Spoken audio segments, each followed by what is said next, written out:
பெரிய பெரிய cinema stars உலக நாயகங்களுக்கெல்லாம் போய் ரெட் ஜெயின்ல சைன் போட்டு சினிமாவுக்கு போயிட்டாங்க. பெரிய பெரிய நடிகர்கள்லாம் இன்னைக்கு மிரட்டி ரெட் ஜெயின்ல சைன் போட வச்சுட்டாங்க. உங்களுக்கு யாருன்னு தெரியும், அவங்க பேரை சொல்ல வேணாம்.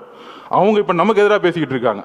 5 வருஷத்துக்கு முன்னாடி மாற்றம் அப்படின்னு சொன்னவங்கலாம் இப்ப இந்த பக்கம் போய் ஐயா நீ தான் ஏன் எனக்கு சைன் அப் போடு நான் ஒரு படத்தை நடி. யாரை சொல்ற? பெரிய பெரிய நடிகர், ஸ்டார்ன்ற, உலக நாயகன்ற என்ன தெரியாதா யாருக்கும்? சூப்பர் ஸ்டார் ரஜினியை தான் சொல்கிறேன், உலக நாயகன் கமலை தான் சொல்கிறேன்னு தெரியாதா? என்ன அவங்க ரசிகர்லாம் சும்மா இருப்பாங்கன்னு நினைக்கிறியா? அவங்க பார்த்துட்டு அப்படியே அமைதியாக இருப்பாங்கன்னு நினைக்கிறியா? அவங்க எப்போ உங்களுக்கு எதிராக பேசினாங்க? ஒரு மனுஷன் கட்சி ஆரம்பிக்கிறேன்னாரு. அவர் கட்சி ஆரம்பித்தா இந்த மாதிரிலாம் நடக்கும், மக்களுக்கு எதாவது பாதிப்பு வரும், என்னால் யாரும் பாதிக்கக்கூடாது, நான் படம் நடிச்சுட்டு அப்படியே போயிடுறேன்னு போயிட்டாரு. இன்னொருத்தர் எம்பி ஆகிட்டாரு. அவங்கள போய் கேட்குறேன், நான் அவங்க ரசிகர்னா இதுவா அதுவா?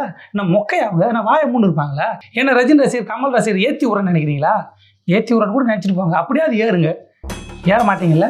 சும்மா இருக்கிற மனுஷனை உரண்டை எடுத்துனுங்கிறான். அப்போ கூட உங்களுக்கு ஏறலை, நான் ஏற்றி விட்டு ஏறலைன்னா, ஏறுச்சுன்னா நல்லது, ஏறலைனாலும் நல்லது தான். ஏறாதுல உங்களுக்கு.